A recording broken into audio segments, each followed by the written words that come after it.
they would search through the bag, make sure there was nothing in there. And so my brother comes in, my family comes in, they search the bag. And after they leave the room, he goes, I think I forgot something in there. He reaches in there and just puts the hacksaw blade down in there. And when I was getting ready to go back to the cell, the jailer said, here, I got that for you. And he carried it back there for me. It wasn't too bad. Out my life, wonder where did I go wrong? Sometimes I start to wonder. Hold on a second. There we go. Now it's recording. All right. Hey, guys out there, welcome to my channel. I got a special guest today, Harvey Talks Prison. I really want to tell you how happy, Harvey, thank you for coming on my channel. Hey, guys out there, Harvey's got a prison channel called Harvey Talks Prison. You got to check out his channel. This guy's genuine. He's real. He's humble. He tells the story. I mean, when I watch your videos, Harvey, you bring me there. And Harvey did like 29 years in state prison in Missouri, guys. And I know I always talk about federal prison, but, you know, I had to have this guy on my channel, and he was willing to come on. And I want you guys to meet Harvey and watch his channel, guys. Subscribe. It's growing fast. He's got like 1,000 subscribers in 2 months, and you'll see why when you watch his channel. Harvey, you're like a natural. I don't know, man. You're hooking us in there, man. So how you doing, Harvey? I'm doing fine. Thanks for having me. Yeah, no, thank you for coming on. Thank you for coming on. I'm getting ready to take a job in New Mexico helping state inmates out there with this nonprofit. They offered me a job, but I'm a federal guy, so I need to learn about state prisons anyway. So, but, you know, I've been watching all your videos, and I know we just talked on the phone, 29 years. How'd you do it? You know, and I'm sure that's what everybody wants to know. I don't know where you want to start with your first day in prison, or you want to start with how you got to prison, but I was hoping you'd tell everybody a little bit about yourself. Then we'll talk about your channel and, you know, whatever comes up. What do you think? You want to start from the beginning? Yeah, it sounds good. Okay. Well, I grew up in a farm community, you know, in southern Missouri. And I had a younger brother, 14. We did everything together.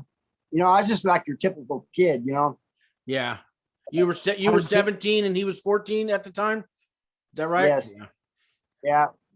And had a distant cousin that was abusing him and doing all kinds of shit, you know.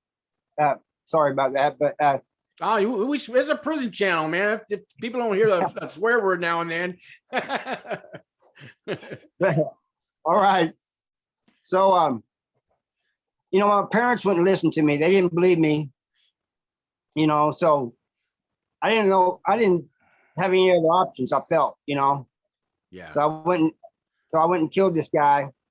And my lawyer told me that he talked to the prosecutor and that they said, well, even if what he's saying is true, he still hunted the guy down and shot him. Yeah. Which, I mean, that's not a lie, you know? Yeah, I know. I heard your story. This guy sounds like he was a real bully to your brother, right? Like beyond bully, right? Like evil bully, just like prodding him, just like, do you think he would have ended up killing your brother eventually? Because he was pistol whipping him and everything else, right? Yeah, well, he didn't pistol whip him, but he threatened him with guns and other things, you know. And I think if it hadn't been my brother, it'd been somebody else. Yeah, and he didn't treat you like that. Not really, no, huh? Okay. I think he just picked. I think he just picked on people that was younger, you know. Oh yeah, like bullies do, right? Sure, yeah. Right. Yeah, because, but I mean, this guy was worse than a bully. I mean, I had an evil cousin in my family too. He's long gone too, and somebody took care of him, but God took care of him. Not but anyways, I understand, man. And you you certainly did your time for that. Oh yeah, part of it's my own fault because he's going to give me 25 years, but I tried to escape and. Oh, yeah, that's right. That's right. You got to tell them the story about this guy brought I don't know how you got a file into a jail. I mean, was it baked into the cake like you see in the movies? No. Somebody puts a file in. Tell these guys the story. This guy got a file into the jail, man. It wasn't a file, but so my brother, these two guys I was in the room with, they was talking about escaping, you know, and my brother wanted me out anyway. I was getting contact visits, and what they would do, my parents' family would bring clothes and other things up for me every weekend, and I'd send other stuff out. And it wasn't like you didn't have to wear jail clothes. You could wear your personal clothes.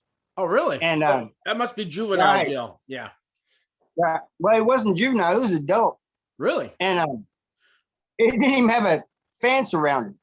But they would search through the bag, make sure there was nothing in there. And so my brother comes in, my family comes in, they search the bag. And after they leave the room, he goes, I think I forgot something in there. He reaches in there and just puts the hacksaw blade down in there. And wow. When I was getting ready to go back to the cell, the jailer said, here, I got that for you. And he carried it back there for me. They wasn't too happy about that, you know. So is a hacksaw, so you use that like to cut the bars or something? Right. Like, just like in the movies, huh? Right. But what stopped us was the window. They had these roll bars. So if you tried cutting, the bar would just roll. Oh, yeah, yeah. You know what I'm talking about? Right, right. So you're not getting anywhere. You couldn't cut them. Right. Did you actually? But anyway. Yeah. I was going to say, did you escape or just attempted? Just attempted escape. We got out into the catwalk, but that's as far as we could get. Oh, you know. Okay. Yeah. Yeah, you didn't plan it out very well. Maybe. So anyway, well, we did. You know, so anyway, I got a life sentence, and they sent me to the diagnostic center, and then from there they sent me to the Walls, Missouri State Penitentiary. Straight to the penitentiary, which was the roughest in the state at the time.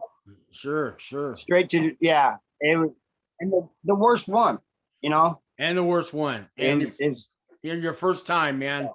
So I got to ask you that first day when you walk into the penitentiary, man. You know, the first day in prison, I get a lot of guys that are getting ready to go to prison, and the feds, you get to turn yourself in a lot of the times, and you're on pretrial. But that first day in prison, everybody's, you know, that's the big day. So maybe you can tell me what that experience is like. Yeah.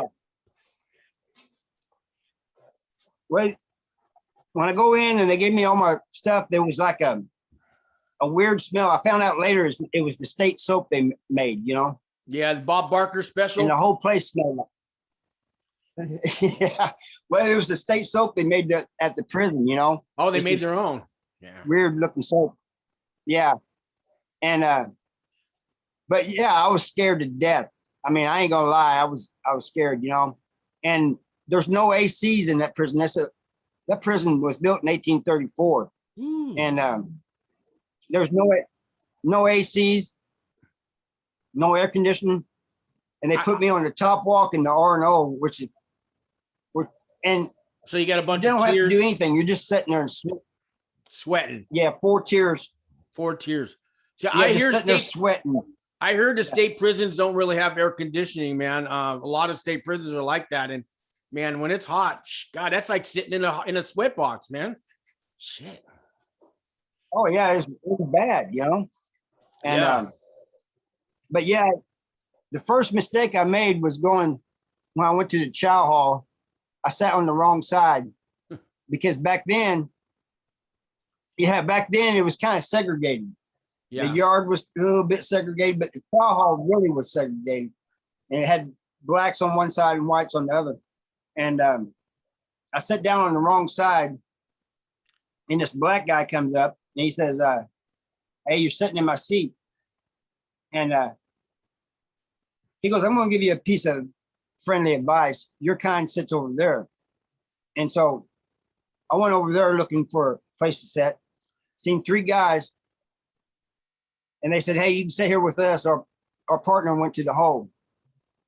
He said, but here's the thing. Do not let anybody take the seat from you. If somebody sits down in your seat, you ask them politely to leave. You tell them it's your seat. If they do not get up, you blast them. This is your seat from now on. And even if our partner gets out of the hole and tries to come back, do not let him take it. Oh, really? And I was like, wow. Wow. They won't even let, wow. Even when he gets out, he lost his seat, huh? Wow. He lost his seat. That was just amazed me, you know? Yeah.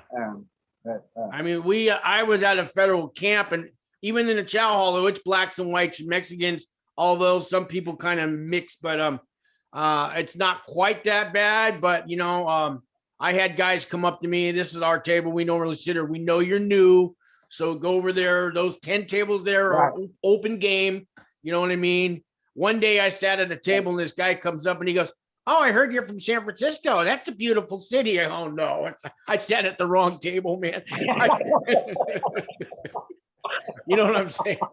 He was a real nice guy, right, but I had to go. But yeah, it's not like that anymore. It's not like that anymore in the Missouri prisons. It's, you know, you sit in, blacks and whites still pretty much sit at the same table, but it's not like blacks over here and whites over here. It's mixed, you know. Yeah, I know in California they're really segregated out here, but I hear in other states it's not always like that. And you would think in the cities, California, it's all diverse. I mean, I went to school with every race in the world you could think of, but then you get to prison and that all changes, you know. All of a sudden you figure out you're a wood, you know. They call them woods. Are you called woods? The wood pile? No, they don't use that too much in Missouri. People from Texas that are up here sometimes use it, you know. Okay. But and we all know what they're talking about, but that word's not used too much in Missouri. I had to go to a place called Elmwood once 20 years ago. It's like it's a jail camp in San Jose, but they said it's training grounds for prison. Anyways, when the first day there, these guys are at the door, these white guys, they go, you're a wood, right? And I had to think fast. I'm like, what the fuck's he talking about, a wood? And I go, oh, peckerwood. And in my brain, I'm going peckerwood. He asked me, he goes, are you a wood? And I go, yeah, I'm a wood.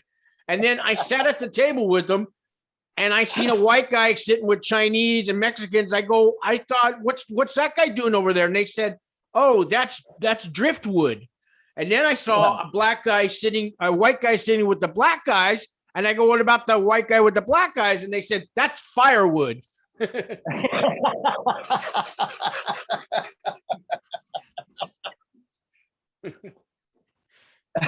So I learned. I learned a lot, you know. Thankfully, I had old heads kind of teaching me and schooling me, you know. But there was a couple of times I made mistakes. Like Christmas used to be great as far as prison meals go. I mean, you'd have 2 meals. They give you 2 bags of like candy, and one was nuts, and put $5 on your account. I mean, they used to do everything for you, you know. Yeah, I saw your video on that. Yeah, we got big Christmas bags too, filled with chips and socks and gloves and candy and cookies and all that. Yeah, Christmas was, and they give you real turkey and stuff and ham on Christmas too. Yeah, you know, as far as prison goes, there's good meals. But this black guy comes by, and he goes, hey, he goes, I want some of those Brazilian nuts. He says, will you trade me? I got some walnuts and stuff, right? I didn't know what a Brazilian nut was. I said, what the hell are you talking about? He goes, those Brazilian nuts. You know what a Brazilian nut is? I said, no, I don't. And I kept pointing to each one. And I finally pointed to the right one. And he goes, yeah, those there. I said, oh, you mean those end toes? You know? Yeah. Yeah, you know, I actually never heard of Brazilian nuts either, but I saw your video. You got to watch your mouth sometimes. That's just what we're taught growing up. I mean, you know, it ain't, you know. Right. Yeah. And it just came out. You know. Yeah. I should have knew better to say, but I I realized what he's talking about, it just came out, Yeah. And Was he he black? was waiting on me on the way back. Was he a black guy? Yeah. Oh, he was a black guy And, too. Ooh. Slip of the tongue. Wow. he said, I'm going to kill you. And he goes off, and I'm like, what just happened? And my neighbor, because we had these thin walls, he stuck his mirror around and he said, man, you're crazy. And he goes, but you better be ready when they pop the doors for chow. He's going to be waiting for you. Yeah. And, you just made war. Yeah.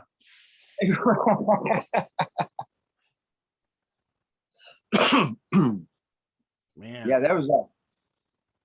So let me ask you, in the Missouri penitentiaries, do you have to join a gang to survive, or can you make it on your own? You can make it on your own. Really? I mean, it's always good. It's always good to have people that you hang around with, but you don't have to join the gang.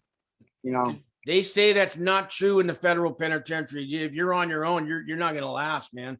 Yeah, you can't be I heard the same thing. You can't be a lone wolf in the feds.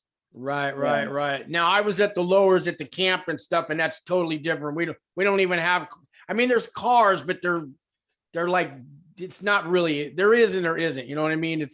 It's a camp. Everybody's going home in like 5 to 10 years. Everybody's got to outdate, and we don't have fences and all that. But guys come from the penitentiary and the mediums. They work their way down to the camp, and they tell me the stories, man.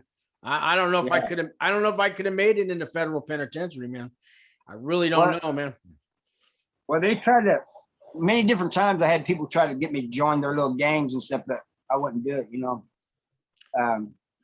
I don't get me wrong. I was friends with some of the guys that were in gangs, but I never did join. Yeah.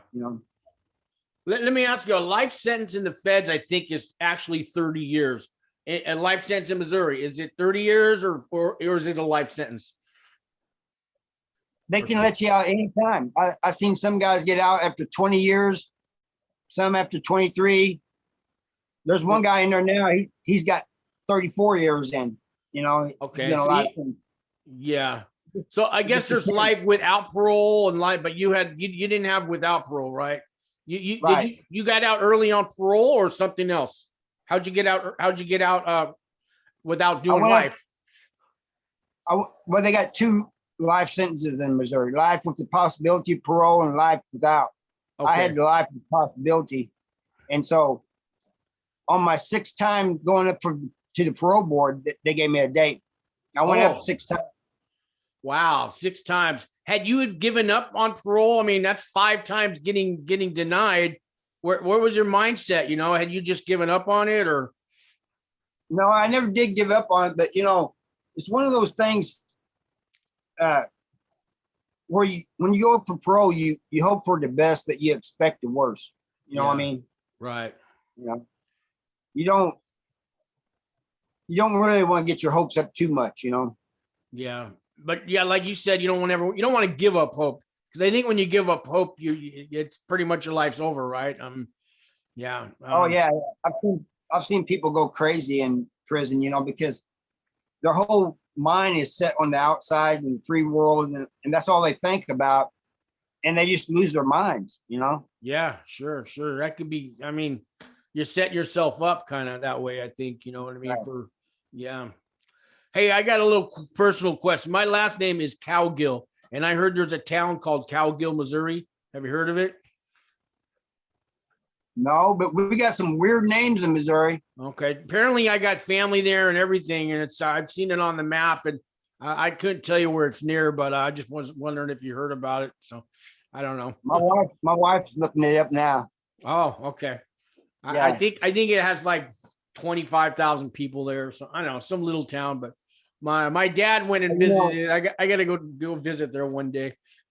Well, if Missouri's got a town named Tightwad, I'm sure it's got that town's there too. All right. So you said your wife's looking it up. So you're married? Yeah. Is this? Yes, were you? Huh? It's next to Chilled Coffee, Missouri. Okay, I don't know what that means, but okay. Well, Chilled Coffee is the women's prison. Oh, there we go. I can go find a wife. I'll hang out in front of the gate. Hey, just getting out. Right. Yeah. So the 29 years that I did, a lot of times, you know, it's weird. I'm going to try to explain to you is like years went by fast, but days and weeks went by slow. Oh, I know that feeling. I know that feeling. Yeah. I know what you mean. Yeah. Yeah. So, yeah.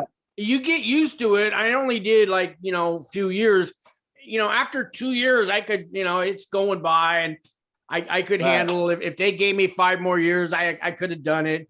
But I know what you mean. But then there's those long days, you know, there's watching the clock. That's the way it always seemed to me. It seemed like the days and weeks went by slow, but before you knew it, the year was over. And it's strange. Yeah. So right now we got Labor Day weekend, and that's how I marked that year was going to go by. Because next thing it's Halloween, it's Thanksgiving, it's Christmas, it's New Year's, and it all goes by quick, man. Right after Labor Day. Yeah, the holiday season. Before they got the tablets, most prisoners in Missouri, they didn't like the holidays for the meals and stuff, but they didn't like it because there was no mail on those days, you know. Like, oh yeah. You know, so you guys have the tablets. I heard about the tablets. Yeah, I heard about those. Yeah, you can email them now. Aren't they expensive though? Like $5 a day or something? I don't think they charge them by the day, but not that I know of. Oh, okay. And maybe that's in the jail.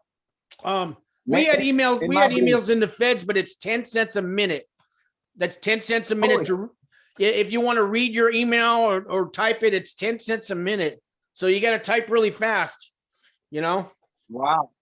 Yeah. So that, yeah. Yeah. I think here it's 10 cents to send an email as long as it's not too long, you know? Right. Oh, but they don't time you while you're typing it. Oh, that's good. Now in the state, you guys get to have your own TV, right? We don't get that in the feds. You guys have your own TV. Yeah, everybody has their own TV, you know. And you gotta wear headphones, I guess, with it, or can you just have volume on it? You're supposed to wear headphones. Everybody's supposed to wear headphones, but they really don't say nothing as long as it's not too loud, you know. Usually, like, you may wear headphones for a while and your cellie won't, and then he'll put his on and you take yours off, kind of give your ears a rest, you know. Okay. Do they have TV rooms besides that? Yeah, in the gym. In the gym. Okay. All right. See, we had to go to TV rooms, period. And there was only 17 chairs in each little TV room. And you go to the white TV room and, certain nights, you're not going to watch Breaking Bad in there unless you've been there 5 years and you got a chair. You know what I mean? And there was a 5-year waiting list to get the chair. You know what I mean? Wow. So yeah, I mean, there's certain times in the day nobody's watching and stuff, but they got their shows at night. Animal Kingdom was the #1 show. You ever seen that one? Yeah. Yeah, that's the most popular show when I was in prison. That and Cops and 60 Days In and all those. Yeah, that's true. But in Missouri, if somebody didn't have a TV when the yard and the gym open, they just go to the TV room and watch. You know, there wasn't no like waiting list or anything. You just go in there, you know. Yeah. And pull up a channel, you know. So what's good time like in the state prison? We don't really have a good time. I know a lot of states have a thing like you do like a year and they take so much off. Yeah, or every day you work, you get 1 day off your sentence, stuff like that. No, they don't do that in Missouri. So you do 100% of your time? No, you do usually about a third of your time if it's your first time. So is that maybe the good time then? You do a third of your time. Right, but if it's your second time at conviction, then you do like 2/3 or something like that. You know, 66% or something like that. Wow. You know, we do 85% of our time in the feds, no matter what. there were some people in prison that was doing 85%, and Wow. they got sitting under the 85% law, and you'd always hear them talk about rumors going around. Oh, they're getting rid of the 85%, you know, but it never happened, you know. Yeah, that's inmate.com. I look that up all the time. Yeah. There was a big rumor that all the female prisons in the feds were going to shut down, and females from now on would get home confinement. And everybody was believing that one. But, you know, I hear every month it's a new rumor. Yeah. So we're going to get 50% time. They're going to shut down the camps. Everybody's going to a medium. I mean, I heard everything, man. I think what it is somebody starts a rumor or somebody hears something, and people are wanting to believe it so much that they do believe it, you know? Yeah. So now, didn't you work your way down a couple different levels? You started at the penitentiary. Didn't you work your way down to some lower level prisons? Well, I was always, for almost my whole 29 years, I was either a 5 or a 4. And I started out as a 5. They lowered me to a 4, and I went to Farmington. And I got charged with a number 3, which was dangerous contraband. They sent me to Potosi, which was level 5. I got knocked down to a 4 again. I went to Bowling Green. And when I was there, Lincoln had already opened, South Central Correctional Center, but they had 3s and 4s in, and the feds or somebody told them, this is a level 5 prison and you got 3s and 4s in there, get them out. Oh. So they got them out of there. And so they raised a bunch of people's level up to 5s just to put them in that prison. Oh man. So I got, so I got raised back up to 5 and didn't do nothing to get it, you know? Yeah, they just didn't want to do, they didn't want to bother doing all the transfers. We'll just change them on paper. Yeah, that sounds like the government for you. Yeah. Yeah. So how about jobs in state prison? I mean, do you have to work? Do you want to work? Do you get paid if you work? Talk about that if you can. In the high level prisons, at least in the men's prison, it's mandatory that you work 90 days in food service. Okay. 90 days a year, or what do you mean? No, just like if you just get there, you'd have to do 90 days, and then you can find another job if you wanted, you know. Now, is there, I did food service too. Is there a certain group that runs the kitchen? I mean, I know the COs think they do, but you know what I mean? Is there like a car that runs the kitchen, or how's that work in food service over there? Is there like a guard, you said? A car, you know, a race car. There's certain, like, you know, do the Pisas run the food service, or the blacks? Or... Oh, no. I mean, you have people that's over there that had the job for a long time, and they don't really like people coming in and maybe getting certain positions and stuff, but it's not like anybody really controls it, you know? Okay. That's how it was in my food service. But I you know, since you're at those higher levels, I didn't know if how they're run. How was the food? How was the food in Missouri, in their prisons? Pretty bad, or? Yeah. Bad. Yeah. I mean, some of it wasn't too bad, I guess. I mean, the pizza was like the school pizzas, but most of it was bad. Did you get real? Did you ever get real meat? Like in the feds, it's the same menu for every state, every federal prison. On Thursdays, the most popular day, it's chicken day, and you get a quarter piece of baked chicken every Thursday, and that's, you know, and everybody, that's like, did you guys have anything like that? Well, we had chicken on certain days, but you know, it went on a 6-week cycle, and then it would start over. Yeah, and some of the food was real meat and stuff. But they took the pork out because the Muslims was saying they couldn't eat pork, and they didn't want to have 2 different things for, you know.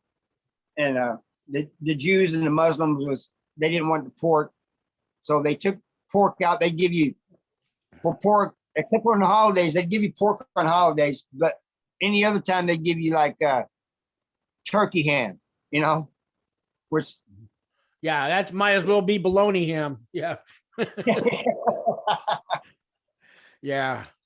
See, I mean, I can still remember on Tuesdays it was a fish patty for lunch. Wednesdays was a hamburger. Thursdays was chicken, and Fridays was usually chicken fried rice. And you know, we had a meatloaf night now and then, and we'd have a roast beef night, and you'd get a really thin slice of real roast beef. But I mean, it was the same. It was the same kind of every day, but it wasn't that bad. But I mean, I don't know. How was your breakfast? Did you get pancakes, French toast, cereal? What kind of stuff? All that, you know. Yeah. That was probably the most edible meals was breakfast, you know. But you mentioned meatloaf. To me, that's like cooked cardboard to me. Yeah. Well, I mean, I ended up being helping out the cooks towards the end there. And I mean, we had our own recipes. The guards let us, you know, and we used real stuff, you know.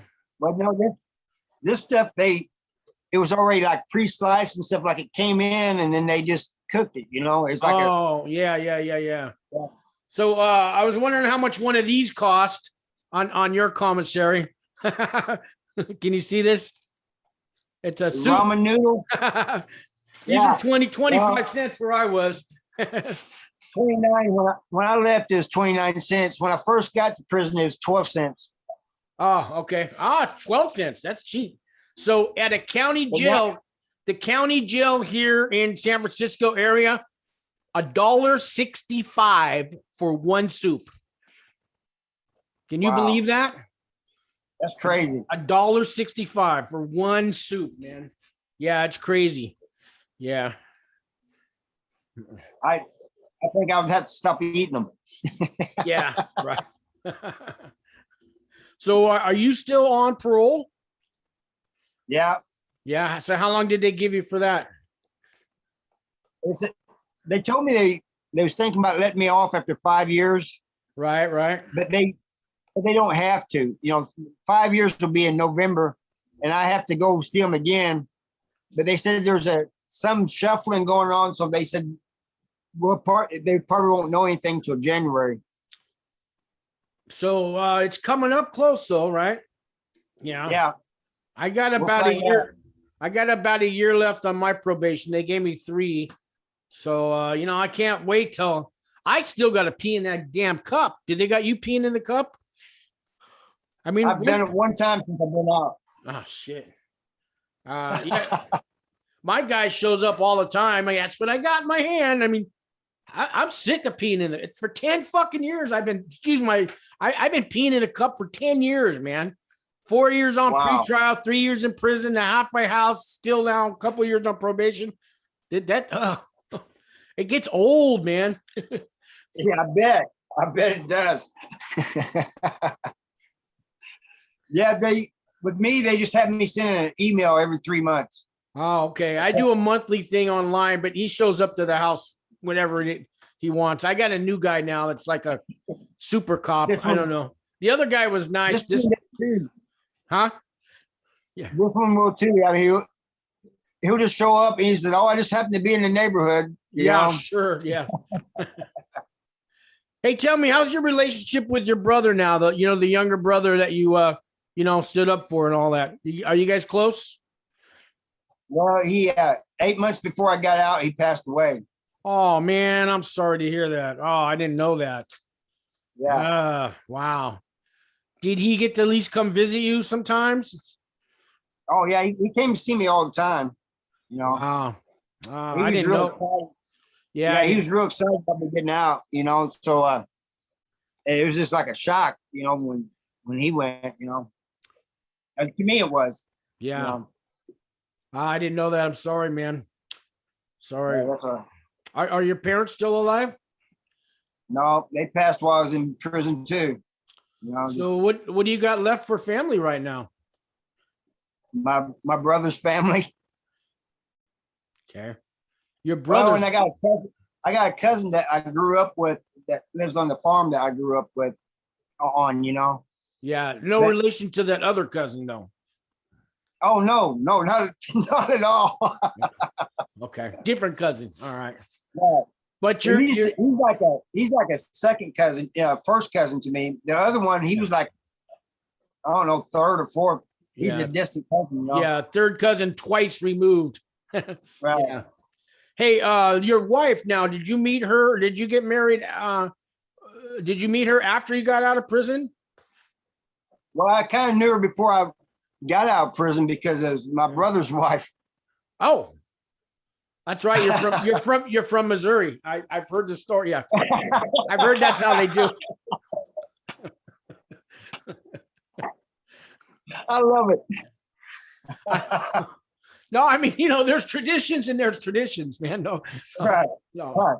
But I'm glad you got somebody, man. I mean, I'm glad you got somebody there. You know what I mean? Everybody. It wasn't just his family. Everybody's been so welcoming to me. I mean, it's kind of surprised me, actually. Yeah. And I went back to my hometown, and everybody was glad to see me. And you're expecting at least one person that, not really like you so much, but I haven't had that. Yeah. So all those years in prison, man. I mean, who could not like? You didn't come out hard. You're not. I could tell. I meet guys. I'll go to like a Narcotics Anonymous meeting, and I could tell who's been in prison just as soon as they talk. It's in their voice. Right. They got this hardness, and you don't have that. And you did 29 years. How did you keep your sanity, your realism? You're so humble, and you got a likable personality, man. I don't know if you know that your channel is gonna grow like wildfire, man. I don't know about how my sanity is, but I don't know. I've always just been a good person, and it really bothered me especially when I was at Missouri State Penitentiary, because I had to kind of shut everything down. I couldn't, if I seen somebody bleeding, I just had to keep going. I had things that didn't involve me. I didn't see it. You know what I mean? Yeah. It didn't concern me. I had to just keep going. Yeah, I mean, I remember one time I was going to use the bathroom, and there's two guys blocking the door, and they go, "You need to go upstairs and use that bathroom." And I go, "But I really got to." They go, "You need to go upstairs." I go, "Yeah, I got you." And I went upstairs, and I didn't need to know, but I know somebody was getting it, but none of my business, man. I almost asked twice, but I know, but so I did the same thing, man. Just keep walking. Right. I don't want to know. I'll hear about it on the track in 3 days anyways. Stepping over people laying on the walk, like the tears, like laying there bleeding. I just learned to step over them and keep going, and just grab the rail, make sure you don't slip in the blood, Yeah. But but she's over there going.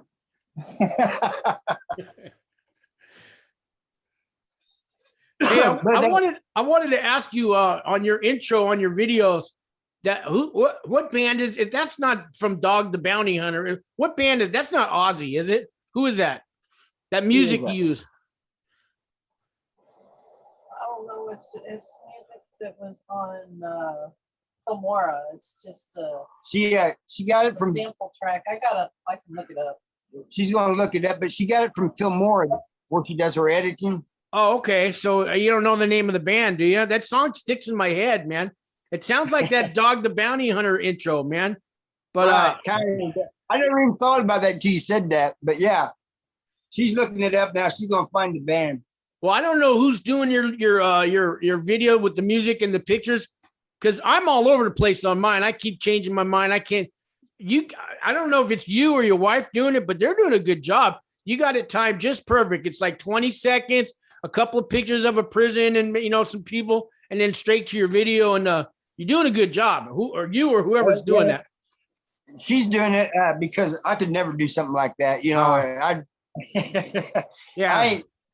I ain't got to know how to do that. She does a good job. She does a good job. Yeah.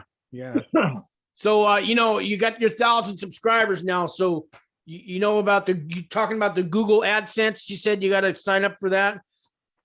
to Right, get yeah, monetized. So you get monetized. But I need 4,000 hours, and I've only got like a little over 2,000. That's going to change right now. All you people out there that are watching this video, you need to watch Harvey Talks Prison all the way through and watch every video. I'm going to get you those watch hours. I'm going to get you those. All right, Because I've had over 100,000 views. I don't have a lot of subscribers, but I've had over 100,000 views, and I got some regular followers and stuff. I'm going to make sure they watch your channel, and I know they're going to get hooked. You'll get your watch hours, man. We'll change that. Appreciate it. Yeah, we'll change that. I'm going to put links on this video to your YouTube channel, and I'll put a little thing up above Harvey Talks Prison and stuff. You know what I mean? But I'll do what I can to get you to, because that's what we do, man. I appreciate it. And when you're done uploading the video or whatever, if you can send it to me through email or something, then I'll put it on my channel for you too, Yeah. I'll figure out. I'm not sure how to send a video. I know I can send you the link to the YouTube. Maybe your wife knows. She says share it through Google Drive. Google Drive. Okay, I'll figure it out. I don't know what that is. So okay, so I'm gonna need your email address, I think, to do that, right? Yeah. What was the name of that band? Moon. Moon is the name of that band. Moon. Okay. Yeah. All right. It's catchy. It is kind of catchy. Yeah. I hope it's copyright free, so when your channel gets monetized, Google won't let you. YouTube will still let you do it.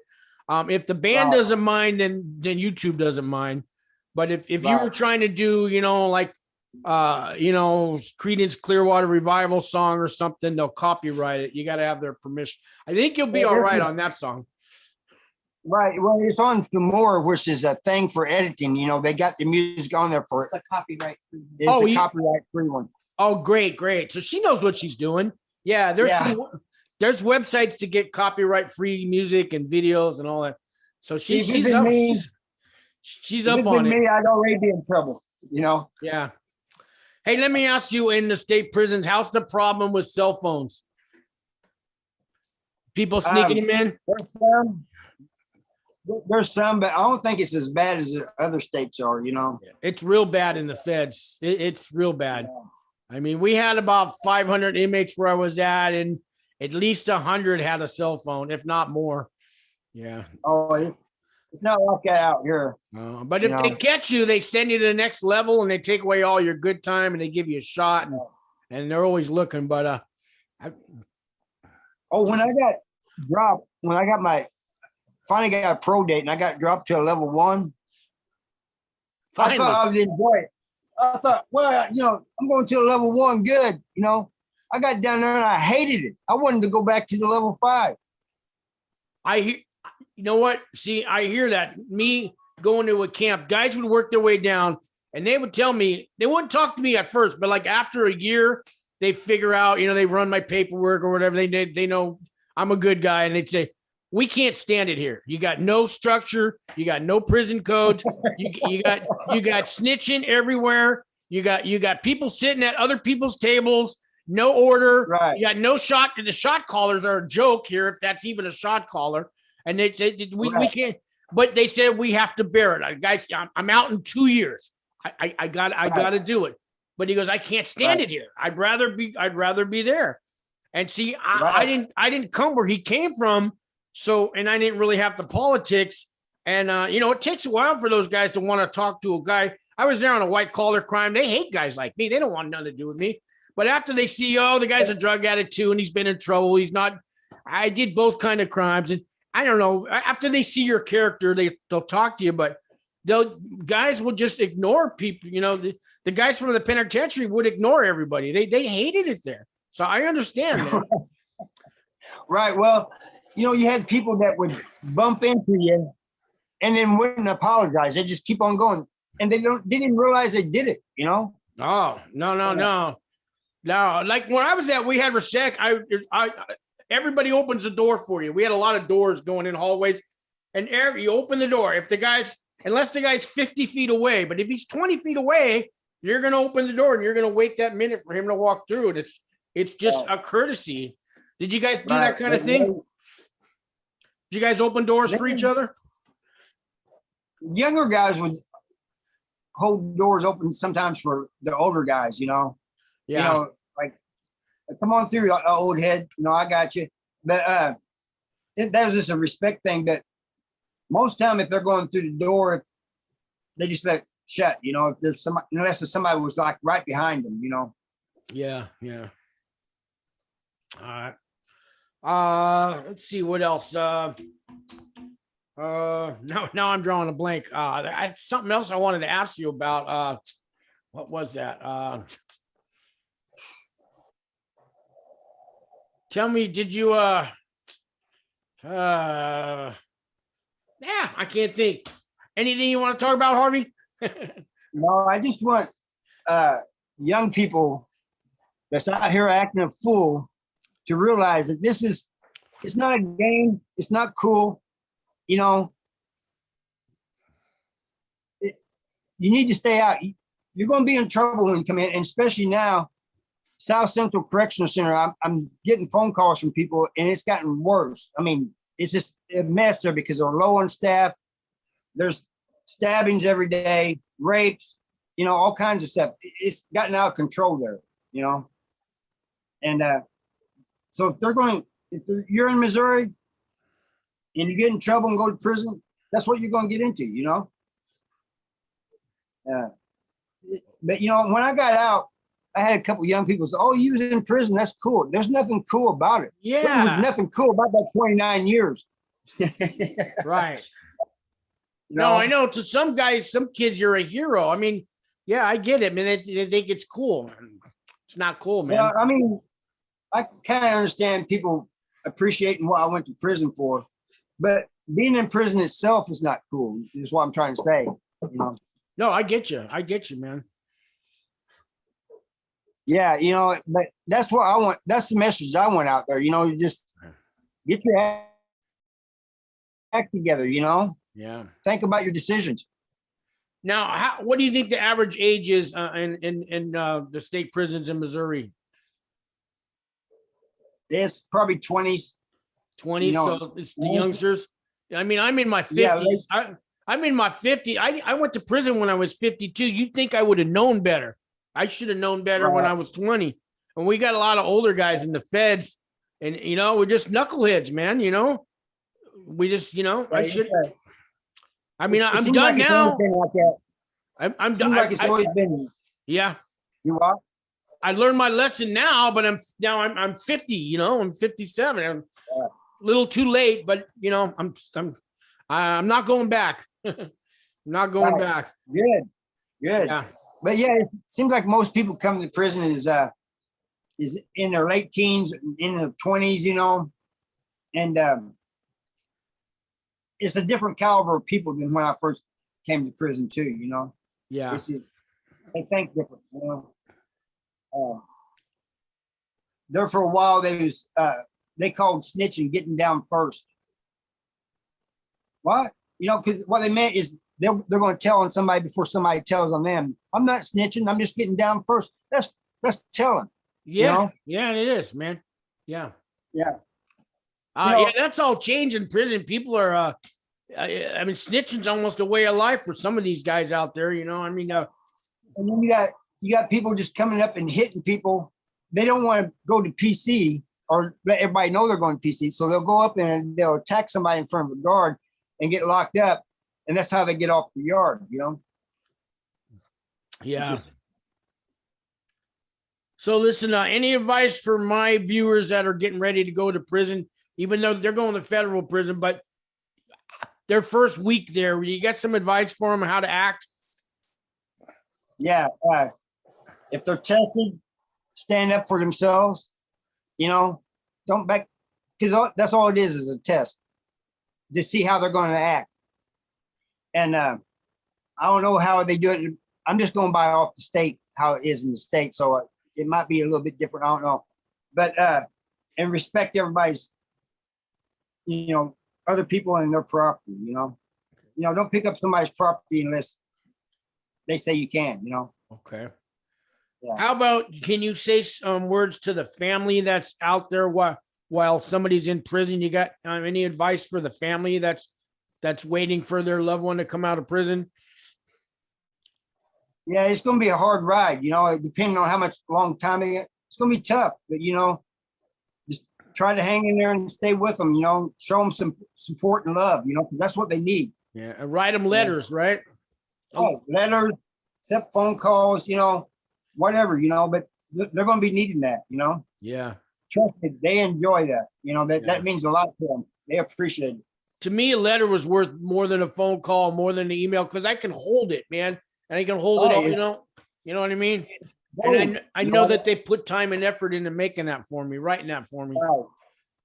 Them letters are precious. Yeah, I still got all mine. I brought them home. How about people coming out of prison?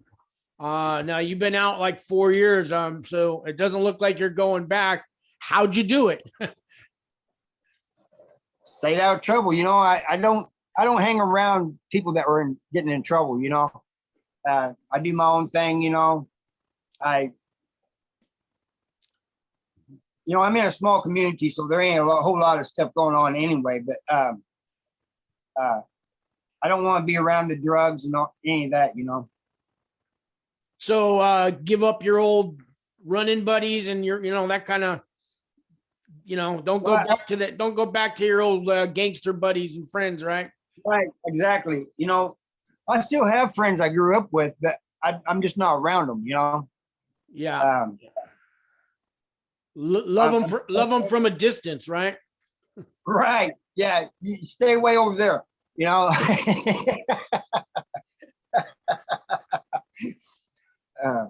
But yeah, just keep your nose clean, and some people getting out have a hard time finding jobs. Don't give up, man. Please don't give up. You don't want to go back. I know you don't, just somebody will hire you, especially in these days, Yeah, somebody's right going to hire you. They need workers right now. Exactly. You would think they cut off unemployment, but nobody wants to go back to work. Now's the time Right. to go get their jobs. Go take their jobs. Exactly. Yeah. Exactly. You can get a job now, So yeah, I don't want a lot of ex-cons, they despair when they get out, because they feel like it's hopeless. It's not, you can make it, Yeah. Yeah. Okay. Well, Harvey, if you come back on the channel another time, I'd love to have you. I think we'll wrap this one up, but, if you need me to come on your channel, whatever, I'm going to do everything I can do to get you those watch hours, to get your channel going. Harvey, I just want to thank you so much for coming on here. Harvey Talks Prison, guys. If you made it this far in the video, you better be watching his channel. And Harvey, you do a video every day, it seems like, right? No, I do them about Mondays, Wednesdays, and Fridays while I try to do them. Okay. Yeah, the more you put out there, the more the likes, the algorithms grow and all that. I used to do them every day. I've been doing them about 10 months now. Now I just do a couple a week. But, if I get more time, I get more time. But when you first start off, do 3, 4, 5 a week, and it makes your channel grow. But you're growing so fast anyways. Just keep doing what you're doing. Don't listen to me. You're going to be way ahead of me. You're going to have double my subscribers in a month's time. You watch. All right. You're gonna appreciate you, man. You're gonna be a big channel, man. So I wish you the best in life. Thank you so much for coming on the channel. You got my number. You call me anytime, okay? All right. All right. God bless, man. And I'll send you this. I need your email address to send it to you. So text me that. All right. I will. Okay. All right, man. I'm going to get this thing uploaded and whatever. All right. Thanks. Thanks, man.